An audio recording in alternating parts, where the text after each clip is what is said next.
بسم اللہ الرحمن الرحیم۔ دیکھیں محترم حضرات، بزرگوں اور دوستوں، 15 شعبان کے روزوں کے بارے میں بہت سارے حضرات فونوں پر ویسے آ کر پوچھتے ہیں کہ 15 شعبان کے روزے کا کیا مسئلہ ہے۔ تو یہ مسئلہ بھی سمجھ لیں کہ ایک مسئلہ شب برات کے بعد والے دن یعنی 15 شعبان کے روزے کا ہے، اس کو بھی سمجھ لینا چاہیے۔ وہ یہ کہ سارے ذخیرہ حدیث میں اس روزے میں صرف ایک روایت میں ہے کہ شب برات کے بعد والے دن روزہ رکھو، صرف ایک روایت میں ہے کہ شب برات کے بعد والے دن روزہ رکھو، لیکن یہ روایت ضعیف ہے، کمزور ہے، لہذا اس روایت کی وجہ سے خاص اس 15 شعبان کے روزے کو سنت یا مستحب قرار دینا بعض علماء کے نزدیک درست نہیں۔ البتہ پورے شعبان کے مہینے میں روزہ رکھنے کی فضیلت ثابت ہے، یعنی 1 شعبان سے 27 شعبان تک، یعنی 1 شعبان سے لے کر چاند نکلنے کے بعد سے لے کر 1 شعبان سے 27 شعبان تک روزہ رکھنے کی فضیلت اس مہینے میں ثابت ہے کہ آپ 27 دن تک روزہ کنٹینیو رکھ سکتے ہیں، ثابت ہے یہ حدیث۔ لیکن 28 اور 29 شعبان کو نبی کریم صلی اللہ علیہ وسلم نے روزہ رکھنے سے منع فرمایا ہے۔ کیوں منع فرمایا ہے؟ فرمایا کہ اس وجہ سے کہ رمضان سے 1-2 روز قبل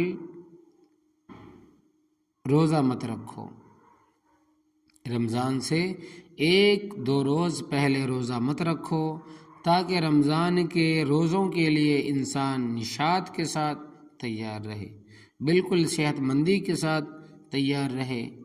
لیکن 1 شعبان سے 1 شعبان سے 27 شعبان تک ہر دن روزہ رکھنے میں فضیلت ہے۔ دوسرے یہ کہ 15 تاریخ ایام بیض میں سے بھی ہے، اور نبی کریم صلی اللہ علیہ وسلم اکثر ہر ماہ کے ایام بیض میں 3 دن روزہ رکھا کرتے تھے، ہر مہینے کے ایام بیض کے 3 دن کا روزہ رکھا کرتے تھے، یعنی 13، 14 اور 15۔ کون سی تاریخ؟ انگریزی تاریخ نہیں، بلکہ چاند کی تاریخ کے حساب سے، اسلامی تاریخ کے حساب سے 13، 14، 15۔ یہ جو جنوری، فروری، مارچ، اپریل کے یہ 13، 14 تاریخ نہیں، بلکہ محرم، صفر، ربیع الاول، ربیع الثانی، جمادی الاول، جمادی الثانی، رجب، شعبان، رمضان، شوال، ذوالقعدہ اور ذوالحجہ۔ تو ان مہینوں کے اعتبار سے یہ تاریخیں 13، 14 اور 15 تاریخ کو رکھیں۔ لہٰذا اگر کوئی شخص ان 2 وجہ سے 15 تاریخ کا روزہ رکھے، ایک اس وجہ سے کہ یہ شعبان کا دن ہے، دوسرے اس وجہ سے کہ یہ 15 تاریخ ایام بیض میں داخل ہے، یعنی وہ 3 دن جو نبی کریم صلی اللہ علیہ وسلم روزہ رکھتے تھے ان میں سے ایک دن 15 داخل ہے۔ اگر اس نیت سے روزہ رکھ لے تو انشاءاللہ تبارک و تعالی موجب اجر ہوگا۔ لیکن خاص 15 تاریخ کی خصوصیت کے لحاظ سے اس روزے کو سنت قرار دینا کہ یہ شعبان کی وجہ، شب برات کی وجہ سے یہ روزہ سنت ہے، تو بعض علماء کے نزدیک درست نہیں ہے۔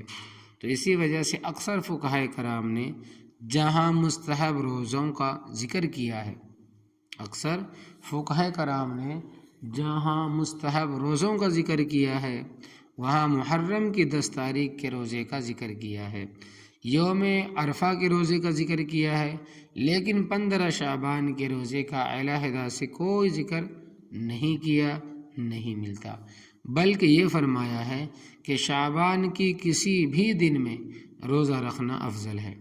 بہرحال اگر نقطۂ نظر سے کوئی شخص روزہ رکھ لے تو انشاءاللہ تبارک و تعالی اس پر ثواب ہوگا، باقی کسی دن کی کوئی خصوصیت نہیں۔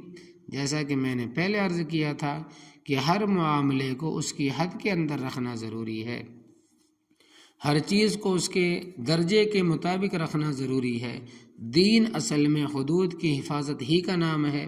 اپنی طرف سے عقل لڑا کر آگے پیچھے کرنے کا نام دین نہیں۔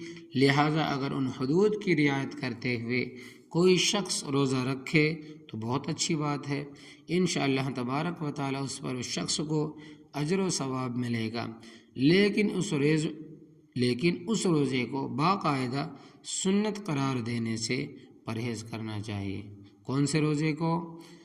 شب برات کے بعد والے دن کا جو روزہ ہے 15 تاریخ کو سنت قرار دینا درست نہیں ہے، اس سے پرہیز کرنا چاہیے۔ اللہ عمل کی توفیق عطا فرمائے، ہمیں بھی اور آپ کو بھی۔